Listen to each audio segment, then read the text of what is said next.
ভিডিওটি দেখে অবশ্যই বুঝতে পারছেন এটি একটি সরকারি ভবন। আসলে কি বলবো, এখানে সরকারের কোনো গাফিলতি নাই।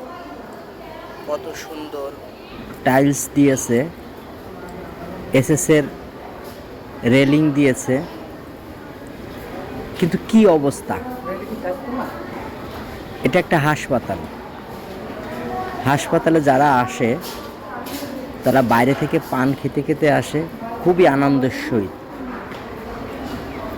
এতটাই আনন্দ থাকে যে যেখানে সেখানে পানের পিক চারিদিকে ছড়িয়ে ছিটকিয়ে রাখে।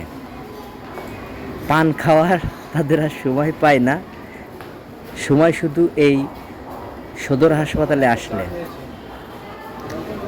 আমরা কবে সচেতন হতে পারবো? একটু সচেতন হলেই পরিবেশটা সুন্দর থাকে। এখানে যারা আসে তারা মনে করে আজ হয়তো শেষ, আর কোনো দিন আসবো না।